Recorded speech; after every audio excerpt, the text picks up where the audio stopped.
This is the Demystifying Mental Toughness podcast, hosted by David Charlton, and you're listening to this podcast to help you build your own mental toughness, so that you can support other people or your clients better.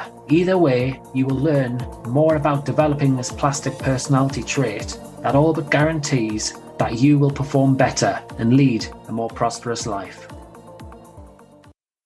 Hi there, Happy New Year to you. I hope you had a nice time celebrating the start of 2025 and that it's been a positive start to the year for you. Today's episode, well, it's very similar to last week with another series of short tips and takeaways from previous episodes. Last week we looked at rest, recovery and positive well-being so that you can remain as mentally tough or resilient as you possibly can in the face of different challenges this coming year. This week, though, we're going to be looking at the development of mental toughness so that you can go on to thrive throughout the new year, where 14 different guests offer many helpful and inspiring suggestions. Points of note, well, they relate to understanding the stories that you tell yourself about certain situations, events and abilities, how to find your passion and your purpose, being authentic and true to yourself, considering who you surround yourself with, and many more things. I really hope you enjoy listening. Making meaning in things, understanding that your story, your memories are your narrative on it, and ask yourself, are there other ways that I could have built that narrative? I think it is the first one. It's just recognizing that besides God, if you believe in God, the most important person you're ever actually going to talk to is yourself. We all create a story, a narrative in our mind. Well, how about making it a good story and an empowering story and being more mindful and aware of those kind of conversations and asking yourself the question, hang on a minute, who's in charge, the thinker or the thought? Well, it's the thinker. So you can influence your thoughts. So I'd say that's a big one. The self-development piece and recognizing a passion for it and having a purpose. It just doesn't happen. You've got to be really, really intentional. And you've got to work hard at yourself. Be yourself. Be true to yourself. I think it took me a long time to get to that place of knowing who I was, being happy in my own skin. I suppose constantly looking for affirmation for the early part of my career, doing things that I shouldn't have done to get acknowledged, to get seen, to get recognized, building up a business by cheating and by going around it the wrong way, by being someone I wasn't, by trying to be different people, really got me into a sticky place, which I've briefly touched upon. So the importance of being true to yourself, knowing your identity, knowing who you are, who you're created to be, knowing that what you stand for, knowing what's important in your life will all come together under that one thing of being true to yourself. And it doesn't matter if people don't like you, sod them, who cares? It's not for someone, it's their issues. If they don't like you because you've been yourself, then that's their issues, their problem. They have to deal with it. I think so often we try and appease, we try and adapt ourselves, we try and adapt our personality to fit in with the environment that we're in. But actually, stuff that. If the environment is different and it doesn't fit with you, don't go and try and be someone you're not. Don't try and fit in round peg, square hole, whatever it is. Don't try and be someone you're not. Be authentic. Authenticity is incredibly important. And that doesn't mean it doesn't matter if people don't agree with what you stand for. We will have different beliefs. We will have different opinions. And I think the shallow-minded will exclude you, will delete you, will mute you, will defriend you. Be true to yourself. Make this decision. If you're currently a member of the Discouragement Club, you've got to agree to quit the Discouragement Club. And if you're not currently a member, you've got to agree never to join. And I think as long as you stay away from the naysayers, the Discouragement Club, the people who give you good reasons not to do something, you're probably half the way to achieving whatever it is you want to achieve. And every single person listening to this podcast is brilliant. They've proven it in many, many different ways. And I don't accept when people say, my circumstances are different. I don't have the same academic qualifications. I don't have the same background or experience or I've only been in business 5 minutes. We have already proven multiple times how great we are as human beings. We just have to rediscover, go through that process, one foot in front of another, maintain a little bit of balance, and we'll achieve those outcomes again. Bravery can be the biggest weakness in the world. Thinking that you can do it by yourself because you're brave and you're independent and you're strong, that's an error. Knowing that strength is being able to reach out and talk to people, find people, try people, and build this web of mentors, coaches. I remember I went on a seminar, 30 odd years ago, when sports psychology and psychology was just kind of starting out, really. And also self-development was just starting out. And I went on this 2-day course in Glasgow with this guy who was part of the Olympics. He was a mental coach for Steve Redgrave and stuff at the time. And one of the things that he talked about was building a board of directors. And that board of directors, some can be real, some can be imaginative, some can be somebody you can touch, some people who you can't. So, and I thought that was a brilliant way of kind of building your group, even if they don't exist. So on my group, I had my grandfather and I had Plato. So I had people who, from thousands of years ago. I had Rocky Balboa, and I used to turn to these people. It's funny because later in my life, I met Sylvester Stallone and stuff like that. So it's funny how things happen. But then I talked, had this conversation that, I said, Sylvester, but not Sylvester Stallone. I said, Rocky Balboa was on my board of directors.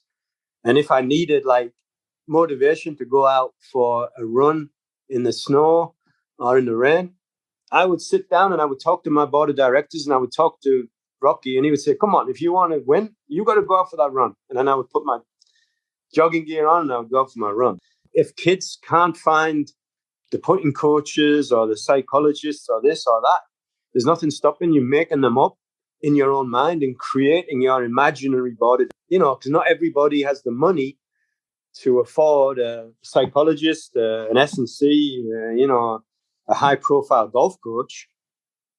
But what everybody can do is create an imaginary board of directors. And you can sit down with them when you go to bed on a night, and you can, in a way, you can think about it and you can talk to them internally. And they'll give you answers. I think that all great people have some form of board of directors that they can talk to. Get the right people around you. Get people that have maybe walked this journey already to counsel you, to be accountable to talk to. When men and women have gone through stuff in their life, they have life experience. They have answers to situations, solutions to situations that you may face or you may be facing. So surrounding yourself by a great council of wise people, great leaders, men and women. I'm not talking great leaders that we have to then start to go after politicians and those that we know, recognize as leaders, but those locally, maybe those people that we recognize that have worn and got those battle scars, that have gone through so much that we can learn from. And it's to just ask questions, just absorb, just to be in their presence, to put yourself out and go and meet up with them, be bold, be courageous in reaching out and saying, I want to know more about your journey. I want to have lunch with you. I want to have dinner with you. I want to go out for a drink with you to find out more about this and that. You've written a book. I want to come and talk to you about your book. And you'll be surprised. The response is that, yeah, I'd love you to come, because in essence, when people write books to aid others and to help others develop, it's because they have a message they want to convey. They have gone through stuff themselves and they want to add value to your life, and they want to share what they've gone through and to see that impact you. So I think when you put yourself out, when you make those calls or you send those emails to people that you possibly couldn't even imagine getting in front of, the response is amazing. And I reached out to a chap I heard on a high performance podcast, because I really resonated and connected with me about his story and about what he's doing. And I said, right, He may be slightly famous, but I don't care. I don't see that as an issue. I want to get to know the real person. I want to get to know their story. I want to hear what they've gone through. I want to understand it because I want to know how I can get better at what I do because they've already achieved that. I want to learn. The importance of identifying when some of these helpful character traits bubble over into something more distressing or concerning, and the importance of keeping an eye on that, because we know that we need these character traits. We need to be obsessive. We need to be a bit masochistic. We need to be a bit aggressive in high performance sport, but it's keeping an eye on that and making sure that they don't bubble over into something that starts to cause distress or impact upon our personal lives, relationships, jobs for some high performance athletes. And if that is the case, then recognizing when you might need to see a professional about that. Know yourself. And knowing yourself is then not beating yourself up because you're not one thing or the other. But it's all shades of grey. So, yeah, we talk about mental toughness. Other end isn't weakness, it's sensitivity. Most people lie in the middle. So find out what you are and develop the other areas because it helps. You do. And I think self-awareness is the big one. We all face, challenging times. I need to understand, and everybody needs to understand, what it is about them that causes them to hold back or to be confident about dealing with those challenges. You can see people all around you responding in different ways. And the reason for that will be some aspect of their mental toughness. Some things stop people in their tracks, and the next person, that same thing doesn't seem to make a difference. We can explain that difference. We understand where it is. And if you can be self-aware, you stand a chance of doing something about it. If you're not self-aware, you've got very little chance. I think how you spend your time is so critically important, and what you spend your time on. And where we're coming from that is we develop a skill set to deliver our roles day to day. We identify a little gap in our skill sets that we want to develop. But how much time are we spending actually on ourselves to develop as well? Choose your environment. If you are not suited to this environment, then do yourself a favour. I like a bit of stress and pressure in my life. And so if I haven't got it, I probably create it. But a lot of people don't enjoy that. And therefore, they may be in the wrong environment and unsuited, maybe better suited in a different environment. So I think that's important. Just have a little bit of reflection. For those of you that are action biased, you know what, we weren't actually designed to be multitaskers. It's a myth. Multitasking is a concept that was created to describe how computers operate. They're meant to multitask. We're meant to unitask. So if I can just say one thing, just prioritize one thing that you really, really want. Give that your full attention. There is a great book, you'll have read it too, David Charlton, about the one thing. It really focuses on that concept of, not getting distracted by shinies. All your other great ideas can sit in the waiting room. David Charlton and I have a wonderful business coach who taught us lots about, the waiting room's a great place to store all your other great ideas, but just stay focused on the one thing you want. Have moonshot goals, dream big, but for goodness sake, act small, focus on the one thing and give it your full attention. It's important to stay in the moment, and enjoy those moments, because when you're thinking too far ahead or you're stuck in the past, you forget to enjoy the present. And actually there's a lot in that, being present and grounding and finding peace, that will help you get to where you're trying to go. When we're present-minded, it's a feeling. And I think there's a real skill there in being able to try and transition from that sort of cognitive level of here's what's happening, which is normally rooted in the past or the future, into making that an affective state. It becomes more of a feeling, which means your feeling is present. Like it's hard to be not present when the thing that's kind of engulfing you at this moment is an affective domain, a feeling, an emotion. To focus on the process, not on the outcome. I think too many of us worry about the end game instead of worrying about the steps we need to take to get there. The end game will always take care of itself if you get the process right. Embracing fear is something extremely powerful. If we learn to embrace fear, see it as false evidence appearing real, and we use that as a fuel, as a platform, we can go on and achieve great things, because fear cripples us, can cripple us if we allow it to. Fear can get in the way of everything that we do. If we listen to the wrong voices, if we listen to the wrong things, if we listen to the things on the media and news, if we allow fear to become all-consuming, it will stop us growing and reaching our full potential. So to use fear, to see it as, recognize it, it's there, it's not going to go away, but overcome it by using it, by speaking at it, by embracing that and saying, right, I'm going to use that. I'm going to use you, and I'm going to harness you, and I'm going to take and turn that around and use that for my benefit. It's going to move me forward. And actually just get people to recognize that we are all human. We're not machines. And even the person who intimidates you or impresses you the most still has their struggles, their self-doubts, their stories. And recognize that. It's just that some people are better at hiding it than others. So recognize we've all got our struggles and self-doubts at times. Connecting with vulnerability. I think this is just one of the greatest assets that we can all have. What are our trigger points? We do this in physical health.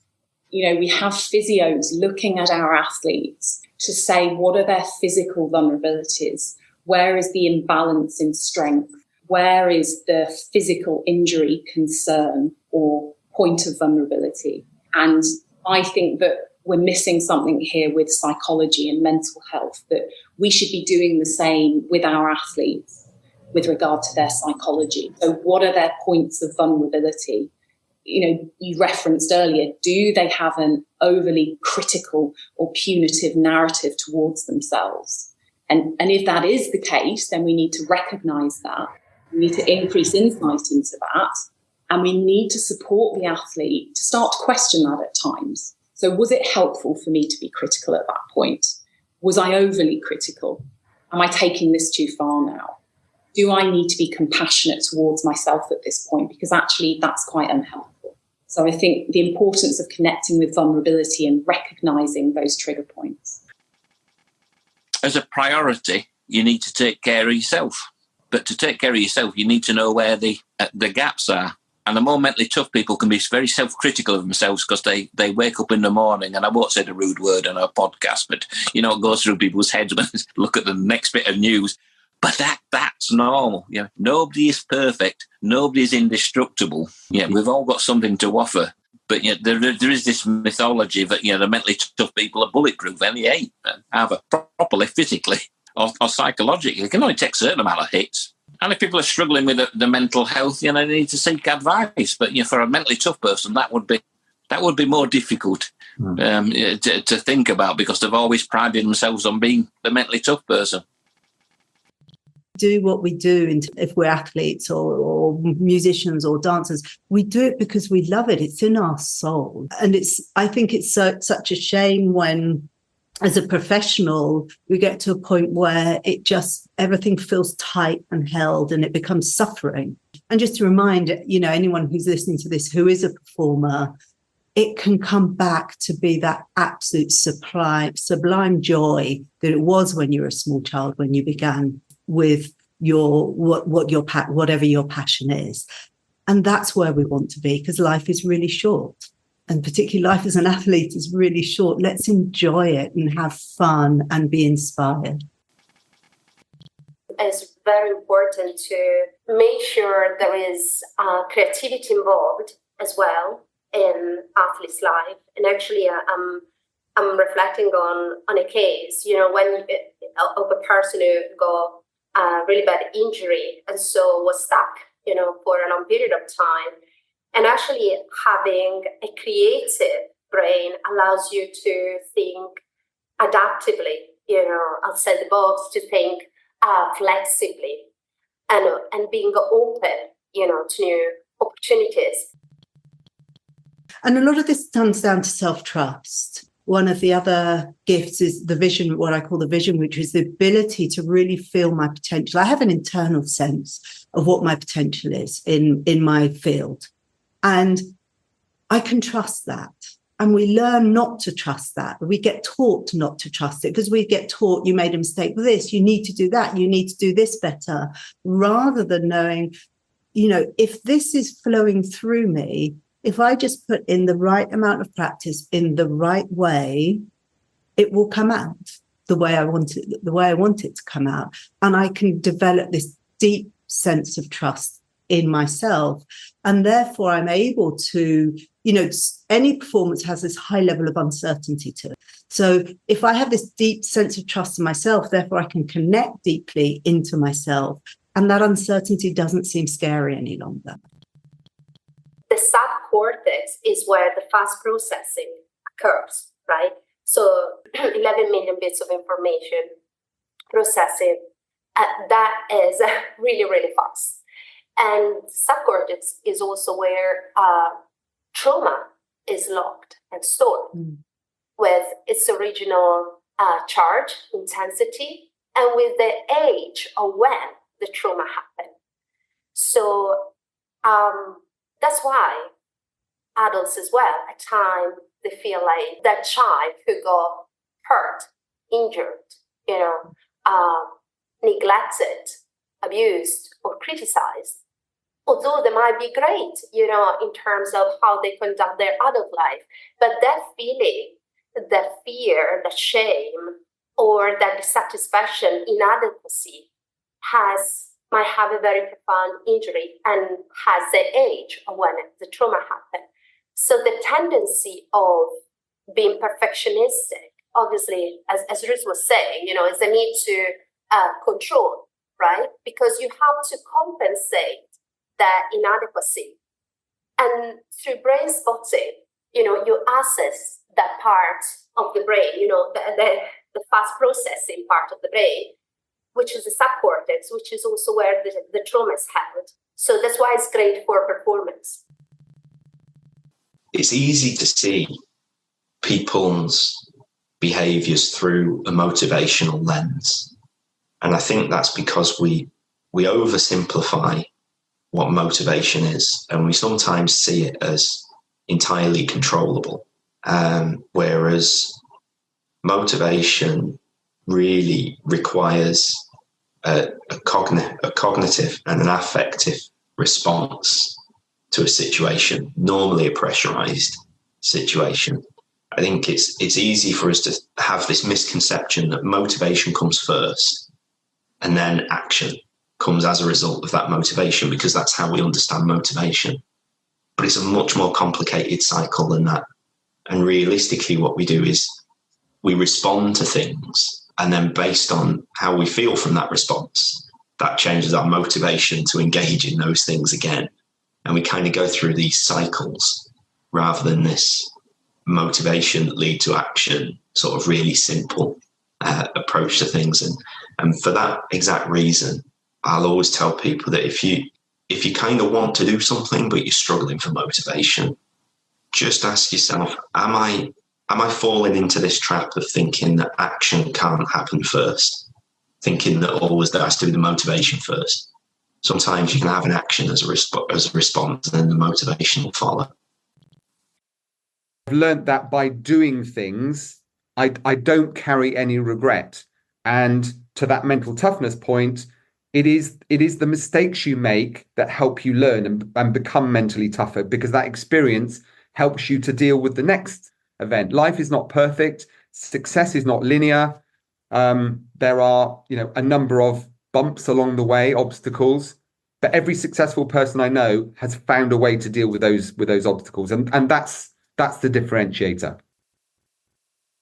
Wow. Well, that was a massively helpful listen for me, and I hope so for you too. I consider myself as someone who doesn't just talk the talk, I also like to walk the walk. So in particular, the notion of having a board of directors, which Andrew Nicholson referred to, I'm currently revisiting. How I collaborate with others, what podcasts and what books I consume, Who I choose to spend time with, I'm reviewing too.